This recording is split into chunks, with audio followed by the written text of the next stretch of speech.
سجدہ کرو یار دل کی سنبھالو محمد کی چوکھٹ نظر آ رہی ہے صلاۃ یا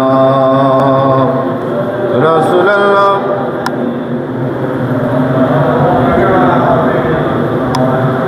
صلی ہے صلاۃ یا رسول اللہ علیکم ہمیں بھول نہیں سکتی سعادت کی قربانی ہم بھول نہیں سکتی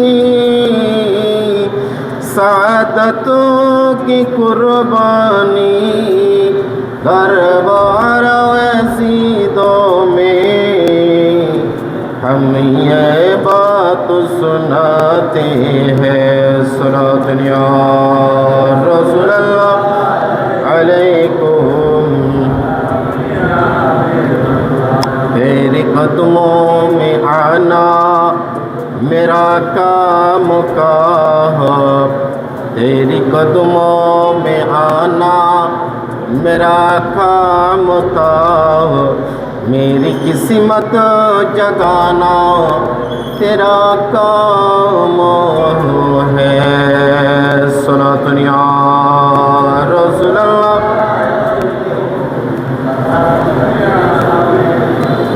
میری آنکھوں کو ہے دید کی آرزو رخ سے پردہ اٹھانا تیرا کام ہے صلاۃ یا رسول اللہ علیکم اللہ اللہ اللہ لا الہ الا ہو اللہ اللہ اللہ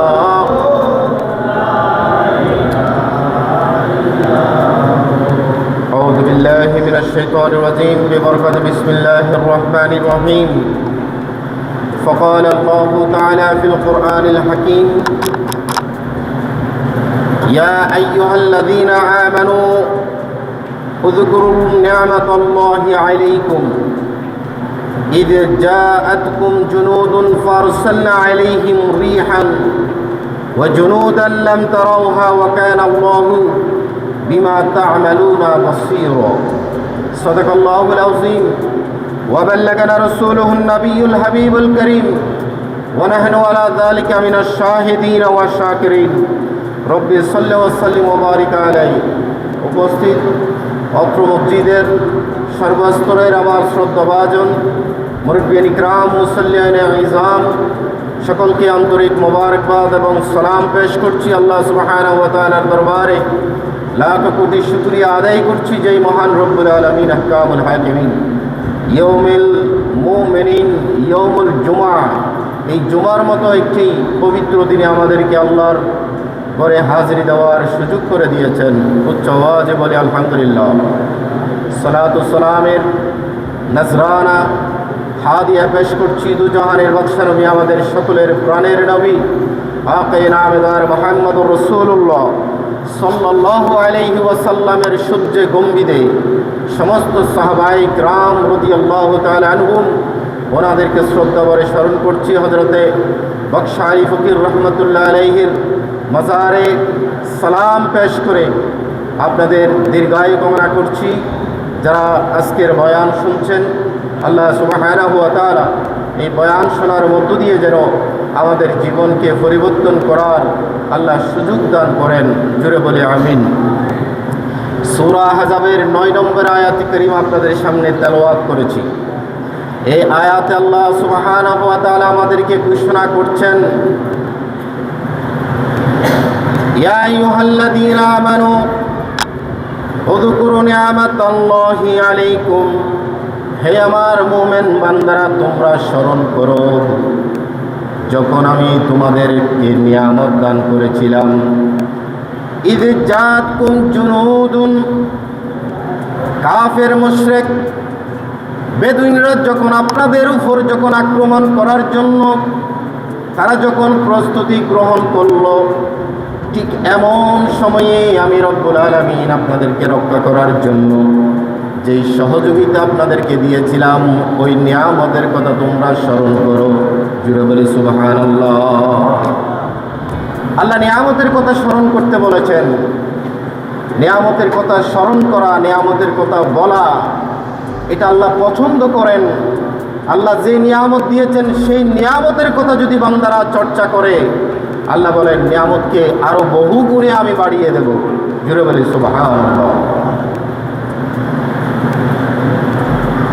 ফারসালনা আলাইহিম রিহান ওয়া জুনুদান লাম তারাউহা, তোমাদের সামনে আমি সহযোগিতামূলক কাফেরদের উপর প্রচণ্ড রকমের বাতাস আমি নাজিল করেছিলাম, এবং আমার পক্ষ থেকে ফেরেশতাদেরকে তোমাদের জন্য আমি প্রেরণ করেছিলাম।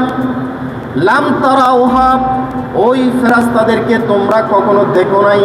খালি চোখে, কপালের চোখে ফেরেশতাদেরকে দেখা যায় না, কিন্তু বিশ্বাস করতে হয়। আল্লাহ সুবহানাহু ওয়া তাআলা বলছেন তোমাদের জন্য আমি ফেরেশতা নাজিল করেছি। জুড়ে বলি সুবহানাল্লাহ। ওয়া কানা আল্লাহু বিমা তা'মালুনা বাসীরা, আল্লাহ বলেন পৃথিবীর জমিনে তোমরা যাই করো না কেন প্রত্যেকটি বিষয় আমি আল্লাহ দেখি, আমার আল্লাহ সব কিছু অবলোকন করছি। আমার প্রতিটি বান্দার কর্ম আমি আল্লাহ কুদরতের চোখে আমি লক্ষ্য করি। জুড়ে বলি সুবহানাল্লাহ। বান্দার এমন কোনো ক্ষুদ্র থেকে ক্ষুদ্রতর কোনো কাজ নাই যেই কাজগুলো আল্লাহ দেখেন না। এই চিন্তাটা যদি আমাদের মনে সবসময় বিরাজ করে যে আমি যেই কাজ করছি সেই কাজ আমার আল্লাহ দেখছেন, আমার আল্লাহ আমাকে পৃথিবীর কোনো মানুষ যদিও না দেখে কিন্তু আমার আল্লাহ তো দেখছেন, এই স্মরণটা যদি কোনো বান্দার অন্তরে থাকে উনি কখনো মিসগাইড হতে পারেন না। শয়তান তাকে কখনো অন্য পথে নিয়ে যেতে পারবে না। ধরে বলি সুবহানাল্লাহ। আমাদের সকলকে সব সময় যেন আল্লাহর নিয়ামতের জিকির করতে পারি, স্মরণ করতে পারি, এবং আল্লাহ যে আমাদের কাজগুলো দেখছেন এই কথাটা যেন আমাদের অন্তরে সব সময় স্মরণ থাকে। আল্লাহ তৌফিক দান করুক। জোরে বলুন আমিন। এই আয়াতে কারিমাটা নাজিল হওয়ার পিছনে অন্যতম একটি কারণ কিতাবের মধ্যে আসছে 4 হিজরি অথবা 5 নম্বর হিজরিতে ইসলামের একটি উল্লেখযোগ্য প্রসিদ্ধ যুদ্ধ সংগঠিত হয়েছিল, যেই যুদ্ধের নাম আহজাবের যুদ্ধ বলা হয় অথবা খন্দকের যুদ্ধ বলা হয়। সবচেয়ে মজার বিষয় হলো কোরআনে কারীমের 114টি সূরার মধ্যে একটি সূরার নাম হচ্ছে আহজাব। জুড়ে বলে সুবহানাল্লাহ। এই খন্দকের যুদ্ধকে কেন্দ্র করে আল্লাহ স্বতন্ত্র একটি সূরা নাজিল করেছেন, ওই সূরার নাম হচ্ছে সূরাতুল আহজাব। জুড়ে বলে সুবহানাল্লাহ। তাহলে বোঝা যায় এই যুদ্ধের গুরুত্ব ইসলামের মধ্যে আল্লাহর কাছে, রসুলের কাছে অত্যন্ত প্রয়োজনীয়। এবং বিশেষত এই ঘটনা আনার পিছনে অন্যতম একটি কারণ হচ্ছে একজন সাহাবীর জীবনী আপনাদের সামনে বলার। যে সাহাবী ইসলাম পুনর্জীবিত হওয়ার পিছনে সমস্ত সাহাবাই কেরামের ভূমিকা ছিল, তাদের খেদমত ছিল, এই কারণে আমরা ইসলাম পেয়েছি। জুড়ে বলে সুবহানাল্লাহ। কারো অবদান অস্বীকার করার মতো না। তন্মধ্যে হযরতে সালমান ফারসি রাদিয়াল্লাহু তাআলা আনহু, উনি আল্লাহর রসুলের সবচেয়ে বড় জলিল কদরের সাহাবীদের মধ্যে অন্যতম একজন সাহাবী ছিলেন। জুড়ে বলে সুবহানাল্লাহ। আর এই সাহাবী এই মাসেই 14তম সফরের দিনে উনি দুনিয়া থেকে ইন্তেকাল করেছেন, ওফাত বরণ করেছিলেন বৃদ্ধ বয়সে। জুড়ে বলে সুবহানাল্লাহ। ওনার বিষয়টা আপনাদের সামনে দুইটি বিষয় উল্লেখ করার ইচ্ছা পোষণ করেছি।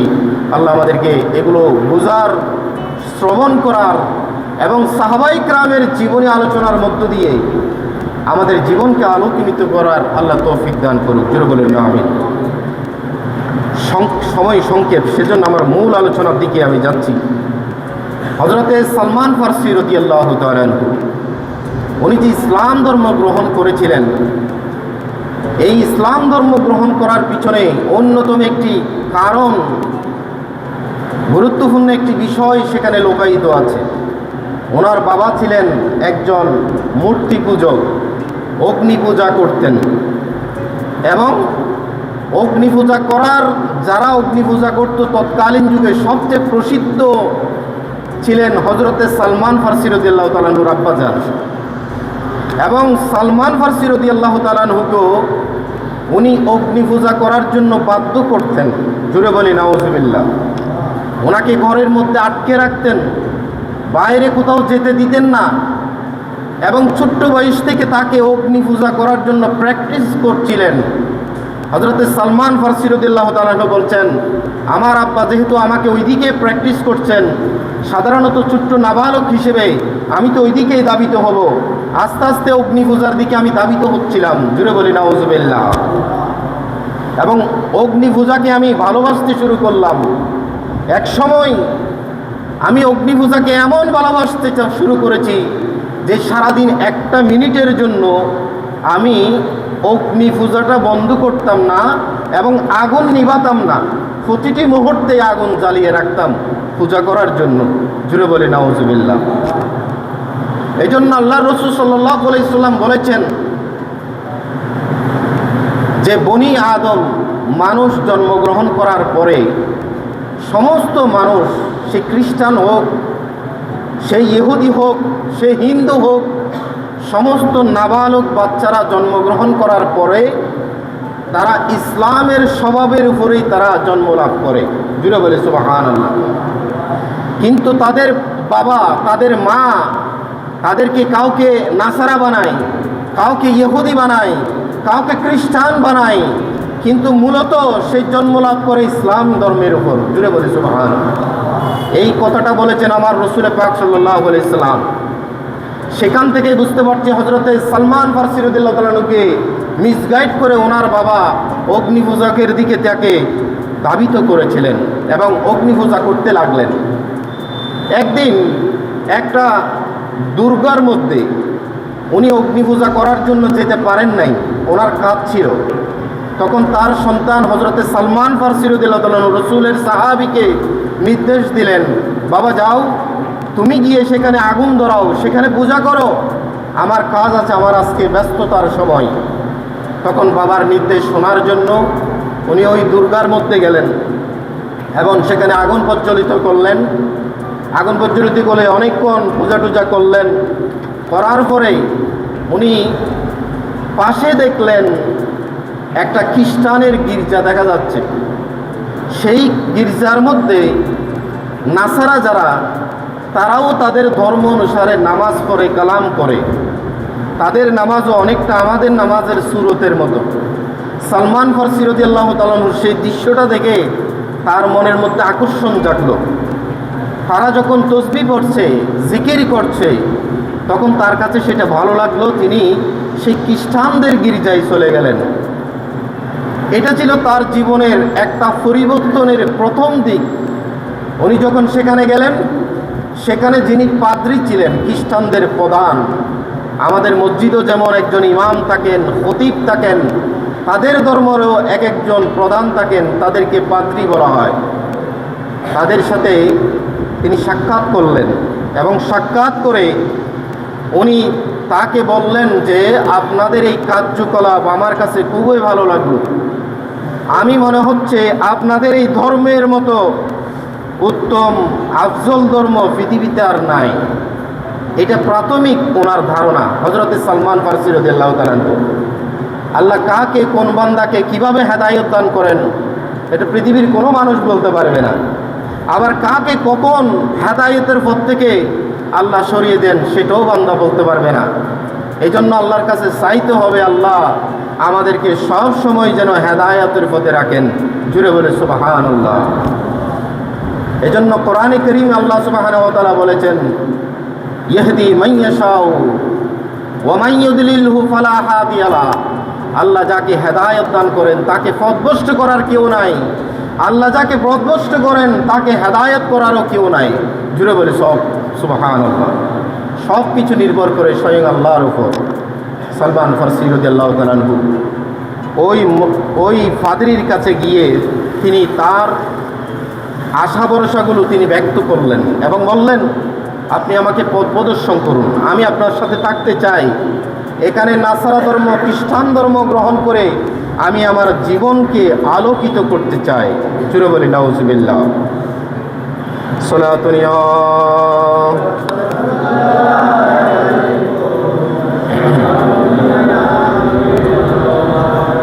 সালমান ফারসি জিজ্ঞাসা করলেন, আপনাদের এই উৎকৃষ্ট ধর্ম, উত্তম ধর্ম, এটার উৎপত্তি স্থল কোথায়? কোত্থেকে এই ধর্ম আসছে? ওই ফাদরি বললেন, কল ও শাম, সিরিয়া দেশ থেকে এই ধর্মের উৎপত্তি।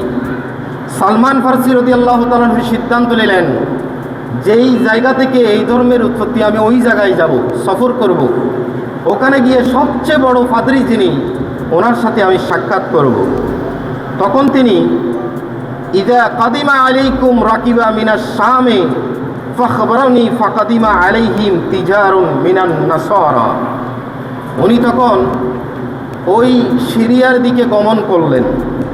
গমন করে ওই সিরিয়ার এক ফাদরি যিনি সবচেয়ে বড় ফাদরি, ওনার সাথে দেখা করলেন, সাক্ষাৎ করলেন এবং ওনাকে বললেন, আমার বাকি জীবনটা আপনার সাথে কাটাবো, আপনি আমাকে পথ প্রদর্শন করেন। কিছুদিন ওনার খেদমত করার পরে ওই ফাদরি মারা গেলেন। ওনার মৃত্যুর সময় একেবারে সন্নিকট। উনি যখন মারা যাবেন, সালমান ফারসি রাদিয়াল্লাহু তাআলা আনহু বললেন, আমাকে এমন একজন মানুষের সন্ধান দিন যার কাছে গিয়ে আমি হেদায়েতের বাণী শুনব, আপনি তো চলে যাবেন। তখন ওই ফাদরি আরেকজন ফাদরির সাক্ষাৎ দিলেন। তিনি বললেন, মৌসিল নামক একটি জায়গা ইস্পাহান শহরের, ওই জায়গায় আপনি যান, ওখানে একজন বড় ধরনের একজন পাদ্রী আছে, ওনার কাছে আপনি যাবেন। তখন এই ফাদরি মারা যাওয়ার পরে, প্রথম যেই ফাদরি, উনি মারা যাওয়ার সময় হযরতে সালমান ফারসি রাদিয়াল্লাহু তাআলা আনহু ওনার কিছু কুকর্ম, ওনার কিছু দুর্নীতি মানুষের কাছে ফাঁস করে দিলেন, খ্রিস্টানদের কাছে। বললেন, আপনারা যেই সম্পদগুলো এই ফাদরির কাছে আপনারা জমা দিতেন, উনি সেগুলো গরিব মিসকিনদেরকে দিতেন না, বরং উনি জমিয়ে রাখতেন, আমি এগুলো দেখতাম।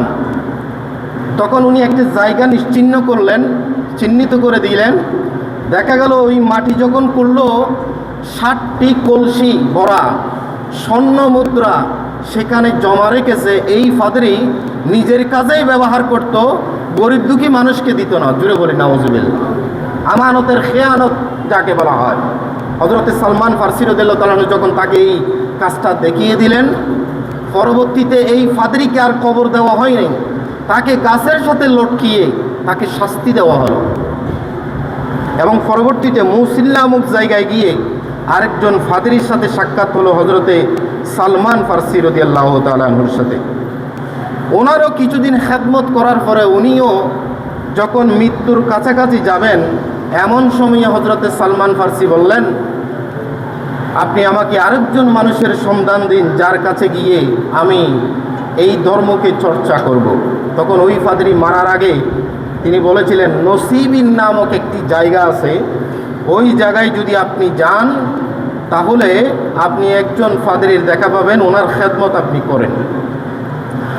তখন রোম শহরে, বর্তমানে ইতালি, ওই জায়গায় নসিবিন নামক জায়গায় হযরতে সালমান ফারসি রাদিয়াল্লাহু তাআলা আনহু গেলেন, ওই ফাদরির খেদমত করলেন। অনেক দিন পরে যখন ওই ফাদরিও যখন মারা যাওয়ার সময় হযরতে সালমান ফারসি রাদিয়াল্লাহু তাআলা আনহুকে উনি বলে গেলেন, পৃথিবীতে আমি কোনো উত্তম মানুষ দেখছি না, তবে তোমাকে একটি জায়গার নাম বলবো, যেই জায়গায় তুমি যদি যেতে পারো তাহলে হেদায়েতের বাণী শুনতে পাবে। সেই জায়গার নাম হলো জাজিরাতুল আরব। আরব দেশে এমন একজন আল্লাহর বান্দা আগমন করবেন, আমি আমার কিতাবের মধ্যে পেয়েছি, যিনি হযরত ইব্রাহিম আলাইহিস সালাতু ওয়াস সালামের ধর্মকে প্রচার করবেন। উনি হচ্ছেন নবিয়ে দুজাহা মুহাম্মদুর রাসূলুল্লাহ সাল্লাল্লাহু তাআলা আলাইহি ওয়াসাল্লাম। জুড়ে বলি সুবহানাল্লাহ। এক ফাদরি সন্ধান দিচ্ছেন আমার রসুল পাক সাল্লাল্লাহু আলাইহি সাল্লামের, যে আপনি নবী মুহাম্মদ সাল্লাল্লাহু আলাইহি সাল্লামের কাছে যান। তখন সালমান ফারসি বললেন, আমি ওনাকে কিভাবে চিনব, আমি তো ওনাকে চিনি না, জানি না। তখন ওই ফাদরি কিছু চিহ্ন বললেন, যে আমি আমার তাওরাত কিতাব পড়ার সময় ওই নবীর কিছু চিহ্ন আমি পেয়েছি, এগুলো তোমাকে বলতে পারি। সেটা হচ্ছে ইয়াখরুজু বি আরদিল আরবে, উনি আরব দেশে জন্ম লাভ করবেন।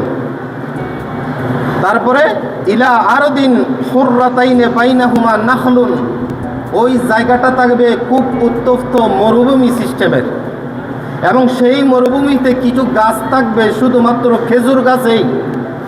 এই চিহ্নগুলো তাকে বললেন, এবং বললেন ইয়াকুলুল হাদিয়া, ওই নবী হাদিয়া গ্রহণ করবেন, উপহার গ্রহণ করবেন। ওয়ালা ইয়াকুলুস সাদাকা, কিন্তু সদকা দিলে ওই নবী সেটা গ্রহণ করবেন না। সুবহানাল্লাহ। কেননা নবীরা সদকা খান না, নবীদের বংশধরের উপরও নিষেধ সদকা, জাকাতের মাল এগুলো গ্রহণ করা। ওই নবী সদকা খাবেন না। বাইনা কাতফাইয়ে খতমুন নবুয়া, ওই নবীর পিছনের ফিটের মধ্যে ঠিক মাঝখানে একটি নবুয়তের শিলমোহর, মুহাম্মদুর রাসূলুল্লাহ বলে একটি শিলমোহর সেখানে থাকবে। এইটা দেখলেই তুমি বুঝতে পারবে উনি হচ্ছে আখেরি জামানার নবী। জুড়ে বলি সুবহানাল্লাহ। এই চিহ্নগুলো বলার পরে হযরতে সালমান ফারসি রাদিয়াল্লাহু তাআলা আর স্বাভাবিক থাকতে পারেননি, উনি ছটফট শুরু করলেন। উনি এতদিন পর্যন্ত যে টাকা পয়সাগুলো কামাই করলেন, ওগুলো সবগুলোকে জমাই করে একটা কাফেলা যখন মক্কার শরীফের দিকে যাচ্ছিলেন, ওনাদেরকে থামালেন যে আপনারা কোন জায়গায় যাবেন। সংক্ষেপ করে বলছি, তখন ওই কাফেলা বললেন আমরা মক্কার জমিনে যাব। হযরতে সালমান ফারসি রাদিয়াল্লাহু তাআলা আনহু বলেন, ওনাদের থেকে জিজ্ঞাসা করলেন ওই জায়গাটা কি মরুভূমির জায়গা? তারা বললেন হ্যাঁ। ওই জায়গায় কি খেজুর গাছ আছে? হ্যাঁ, খেজুর গাছ আছে। ওই জায়গার আবহাওয়া কি গরম না শীতল? তারা বলল গরম। তখন তিনি আন্দাজ করতে পারলেন নিশ্চয়ই এই জায়গা হবে যেখানে আমার নবী সাল্লাল্লাহু আলাইহি সাল্লাম তশরীফ এনেছেন। জুড়ে বলি সুবহানাল্লাহ। উনি আর দেরি করেন নাই, উনি বললেন আমার জীবনের যত সঞ্চিত অর্থ সম্পদ সব কিছু তোমাদেরকে দিব, জাস্ট তোমরা শুধু আমাকে ওই জায়গায় গিয়ে একটু রেখে আসবা। জুড়ে বলে সুবহানাল্লাহ। দিয়ে দিলেন, কোনো চিন্তা করেন নাই। তখন ওই কাফেলা তাকে কত দূর নিয়ে গেল, নিয়ে যাওয়ার পরে তারা তার সাথে বেঈমানি করলো, তার সাথে জুলুম করলো।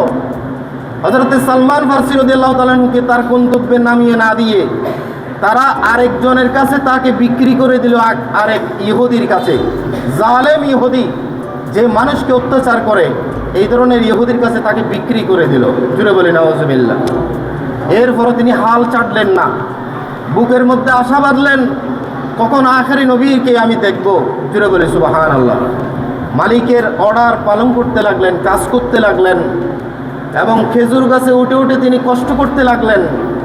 খেজুর গাছে একদিন কাজ করতে করতে হঠাৎ করে মালিক এবং মালিকের একজন ঘনিষ্ঠ ব্যক্তির মধ্যে একটা আলোচনা হচ্ছিল। কি আলোচনা? ওই ঘনিষ্ঠ ব্যক্তি বাজার থেকে আসছিলেন। বাজার থেকে আসার পরে উনি ওই ইহুদি মালিককে বললেন আজকে বাজারে একটা ঘটনা ঘটতে।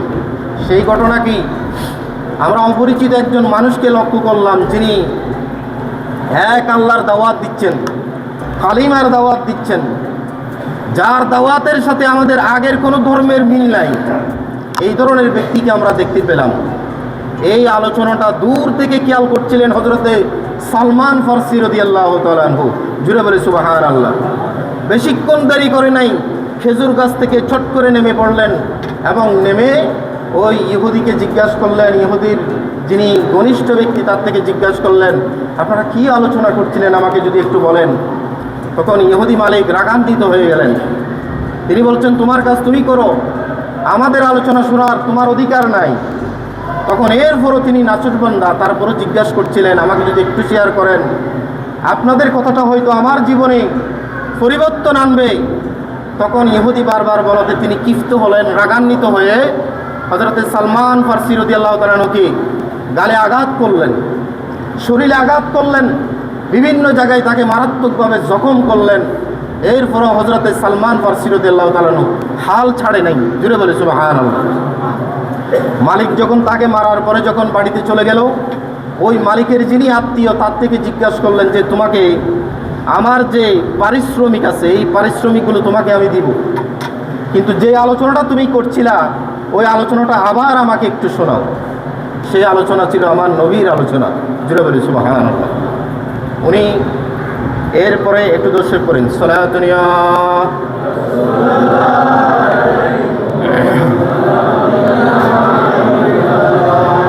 আল্লাহুম্মা সাল্লি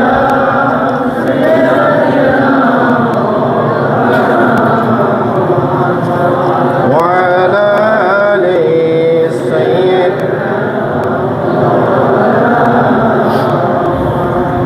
বলছিলাম হযরতে সালমান ফারসি রাদিয়াল্লাহু তাআলা আনহুর কথা। উনি ওই ইহুদি থেকে জিজ্ঞাসা করলেন, জিজ্ঞাসা করার পরে রাসূল পাক সাল্লাল্লাহু আলাইহি ওয়াসাল্লাম কোন জায়গায় আছে তিনি তাকে শনাক্ত করলেন এবং দূরে চলে গেলেন হযরতে সালমান ফারসি রাদিয়াল্লাহু তাআলা আনহু। উনি যেতে যেতে ওই জায়গায় রাত্রিবেলা হয়ে গিয়েছিল। রাসূল পাক সাল্লাল্লাহু আলাইহি ওয়াসাল্লাম সাহাবীদেরকে নিয়ে আলোচনা করছিলেন। জুড়ে বলে সুবহানাল্লাহ। এই আলোচনার মধ্যখানে তিনি পেছন থেকে লক্ষ্য করছিলেন রাসূল পাক সাল্লাল্লাহু আলাইহি ওয়াসাল্লামকে। তখন উনি রসুল কিনা হযরতে সালমান ফারসি পরীক্ষা করার জন্য উনি বাজারে গেলেন। বাজারে গিয়ে কিছু সৎকার জিনিস আনলেন। এই সৎকার জিনিসগুলো হযরতে রাসূল পাক সাল্লাল্লাহু আলাইহি ওয়াসাল্লামকে অত্যন্ত আদবের সাথে এগুলো পেশ করলেন। বললেন আপনি যদি এগুলো গ্রহণ করেন, আমি অনেক দূর থেকে আসছি। তখন রাসূল পাক সাল্লাল্লাহু আলাইহি ওয়াসাল্লাম এগুলো নিয়ে নিজে খেলেন না, সাহাবায়ে কেরামকে খেতে দিলেন। জুড়ে বলে সুবহানাল্লাহ। তখন রাসূল পাক সাল্লাল্লাহু আলাইহি ওয়াসাল্লামকে জিজ্ঞাসা করলেন আপনাকে যে দিলাম আপনি খান নাই কেন? তখন বললেন আমার সদকা খাওয়া নিষেধ এই কারণে। তখন উনি মনে মনে নিশ্চিত হলেন আমি প্রথম নম্বরের আলামত শনাক্ত করেছি। জুড়ে বলি সুবহানাল্লাহ। দ্বিতীয়বার আবার গেলেন, ওনার সম্পদ খরচ করে উনি কিছু উপহার আনলেন রাসূল পাক সাল্লাল্লাহু আলাইহি ওয়াসাল্লামের জন্য। এগুলো পেশ করলেন। রাসূল পাক সাল্লাল্লাহু আলাইহি ওয়াসাল্লাম বিসমিল্লাহ করে ওই খাবারের উপর আল্লাহুম্মা বারিক ফিহা বলে এই খাবারটা বিসমিল্লাহ করে গ্রহণ করলেন এবং সাহাবায়ে কেরামকে ভাগ করে এগুলো খেতে দিলেন। জুড়ে বলে সুবহানাল্লাহ। পরিমাণে কম হলেও কোনো জিনিস খাওয়ার সময় যদি পার্শ্ববর্তী কোনো ভাই থাকে তাকে একসাথে যদি শেয়ার করে খাওয়া যায় এটা রাসূলের সুন্নত আদায় হয়। সুবহানাল্লাহ। তখন সালমান ফারসি রাদিয়াল্লাহু তাআলা আনহু নিশ্চিত হলেন দ্বিতীয় নম্বরের আলামত আমি পেয়েছি, রাসূল সদকা খান না, হাদিয়া গ্রহণ করেন, উপহার গ্রহণ করেন। অনেকটা তিনি নিশ্চিত হয়ে গেলেন। জুড়ে বলে সুবহানাল্লাহ। এরপরে ইহুদি 3 নম্বরে বলেছিলেন রাসূলের ফিট মুবারকের ঠিক মাঝখানে একটি নবুয়তের শিলমোহর থাকবে। উনি এই দ্বিতীয় আলামত দেখার পরে রাসূল পাক সাল্লাল্লাহু আলাইহি ওয়াসাল্লামের চারপাশে বারবার ঘুরতে লাগলেন। রাসূল পাক সাল্লাল্লাহু আলাইহি ওয়াসাল্লামের এই নবুয়তের শিলমোহর আমি দেখব কিনা। তখন রাসূল পাক সাল্লাল্লাহু আলাইহি ওয়াসাল্লাম কাপড় জড়িত অবস্থায় ছিলেন, কাপড় পরিধান অবস্থায় ছিলেন। তখন উনি যখন বারে যখন রাসূলকে চক্কর দিচ্ছিলেন, রাসূল পাক সাল্লাল্লাহু আলাইহি ওয়াসাল্লাম এটা খেয়াল করলেন। জুড়ে বলে সুবহানাল্লাহ। উনি তো নবুয়তের রাসূল, জানেন উম্মতরা কি করতে চায়। তখন রাসূল পাক সাল্লাল্লাহু আলাইহি ওয়াসাল্লাম সালমান ফারসি বলেন নাই, রাসূল পাক সাল্লাল্লাহু আলাইহি ওয়াসাল্লাম নিজের চাদর মোবারক নিজেই খুললেন এবং খোলার সাথে সাথে দেখলেন গোল আকারের একটা শিলমোহর, যেই শিলমোহর দিয়ে পৃথিবীর জমিনে আমার আল্লাহ আমার রাসূলকে পাঠিয়েছেন। ওই শিলমোহরে লেখা আছে আরবি নাম মুহাম্মাদুর রাসূলুল্লাহ সাল্লাল্লাহু তাআলা আলাইহি ওয়াসাল্লাম। জুড়ে বলি সুবহানাল্লাহ। দেখার সাথে সাথে হযরতে সালমান ফারসি রাদিয়াল্লাহু তাআলা আনহু নিজেকে নিয়ন্ত্রণ করতে পারলেন না। সাথে সাথে রাসূল পাক সাল্লাল্লাহু আলাইহি ওয়াসাল্লামের ফিট মুবারকে ওই শিলমোহরের উপর বারে চুম্বন করতে শুরু করলেন। জুড়ে বলে সুবহানাল্লাহ। এবং 2 চোখের পানি ছেড়ে দিলেন। রসুল পাক সাল্লাল্লাহু আলাইহি ওয়াসাল্লামকে ওনার ঘটনার সমস্ত ঘটনাগুলো খুলে বললেন, ইয়া রাসূলুল্লাহ, আপনাকে পাওয়ার জন্য আজ থেকে না, বছরের পর বছর আমি অপেক্ষা করেছি। যিনি আখেরি জমানার নবী, ওনাকে কিভাবে সাক্ষাৎ পাবো। রসুল পাক সাল্লাল্লাহু আলাইহি ওয়াসাল্লাম আশ্চর্য হয়ে গেলেন সালমান ফারসি রাদিয়াল্লাহু তাআলা আনহুর এই ঘটনা শুনে। এবং এই ঘটনাগুলো সাহাবায়ে কেরামের সামনে আমার রসুল নিজেই আবার বর্ণনা করেছেন। জুড়ে বলি সুবহানাল্লাহ। দেখেন, আমরা সেই ইসলাম পেয়েছি যে ইসলাম পাওয়ার জন্য হযরত সালমান ফারসি দেশের পর দেশ হেঁটেছেন, ইহুদি মালিকের কাছে নির্যাতনের শিকার হয়েছেন, সমস্ত ধন সম্পদ পরিবার সবগুলোকে ত্যাগ করেছেন একমাত্র ইসলাম গ্রহণ করার জন্য, রসুলের নবুয়তের হাতে ইসলাম গ্রহণ করার জন্য। জুড়ে বলি সুবহানাল্লাহ। সেই ইসলাম আমরা পেয়েছি, আল্লাহর কাছে শুকরিয়া আদায় করি। জুড়ে বলি আলহামদুলিল্লাহ। এই ইসলামকে মূল্যায়ন করতে শিখুন।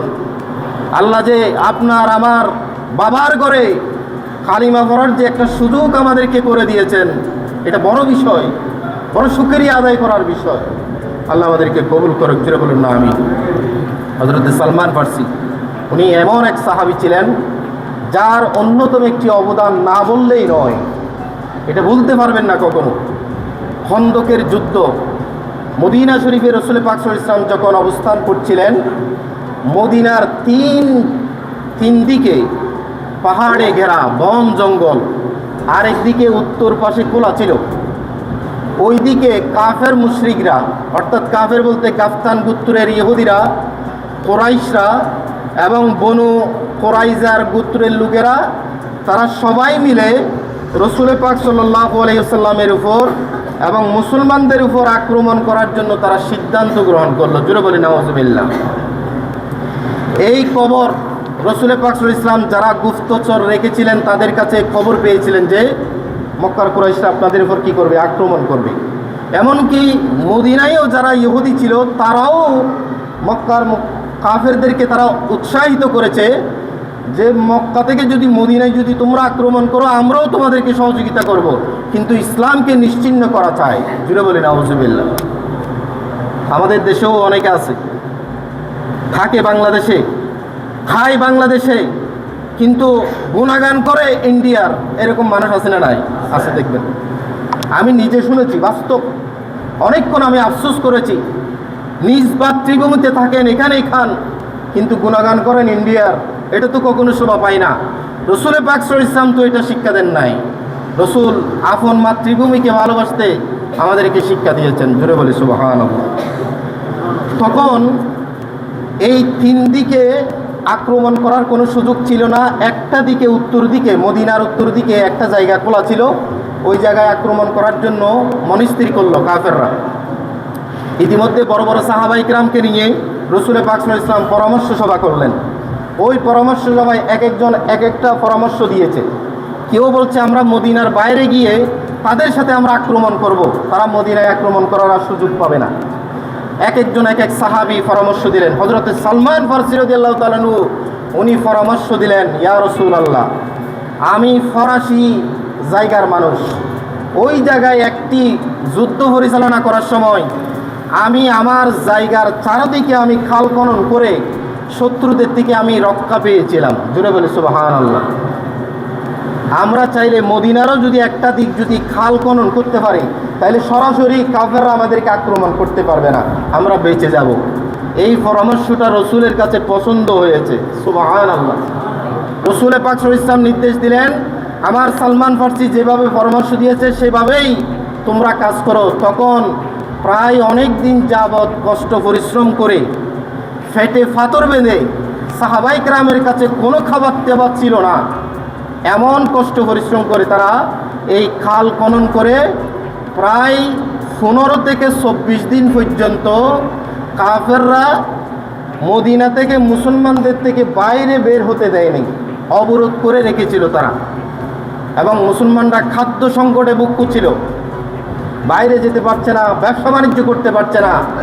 এমন সময় আল্লাহ সুবহানাহু ওয়া তাআলা আসমান থেকে ফেরেশতা নাজিল করলেন এবং রহমতের বৃষ্টি দান করলেন এবং প্রচণ্ড রূপের একটা বাতাস দিলেন।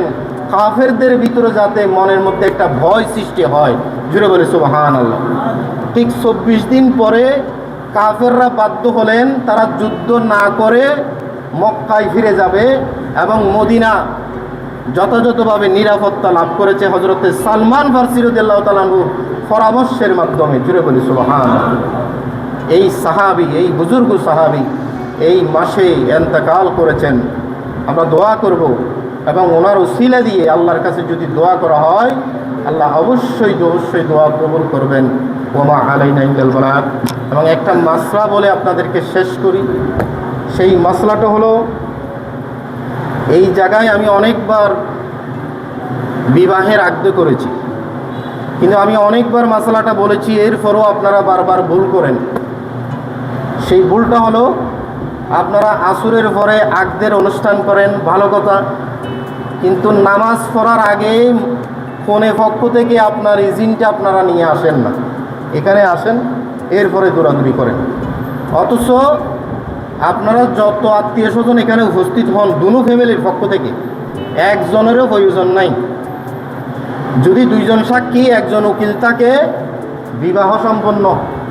আপনি যেটা করার দরকার সেটা করেন না, আর যেটা করার দরকার নেই সবগুলো সেখানে মেজবানি দেন, মূল কাজটা আপনারা করেন না। এটা কেন হয়? আমি আগদে করার জন্য ইজিন নেওয়ার জন্য একটা ফর্ম করেছি, বিভিন্ন জনের হোয়াটসঅ্যাপে এটা আছে, প্রয়োজন হলে এটা নেবেন, আমাদেরকে ফোন করবেন। এটা খুবই স্পর্শকাতর বিষয়, একটু এদিক সেদিক হলে আপনার আগদটা তো বানচাল হয়ে যাবে। সেজন্য আগেভাগে বলবো, যদি আগদ করার খেয়াল থাকে, আগদ বিবাহের অনুষ্ঠানের দিন না করে আলাদা একটা দিনে করতে পারাটা ভালো। এটা হতে পারে মসজিদ, হতে পারে কোনো খানাকা, কোনো মাজার, একটু ভালো হবে। আর যদি না পারেন তাহলে বিবাহের অনুষ্ঠানের দিন করবেন, কিন্তু ইজিনটা নেওয়ার সময় আপনাকে যথাযথভাবে নিয়ম ফলো করে নিতে হবে। সেজন্য একটা ফর্ম আমি করেছি অনলাইনে,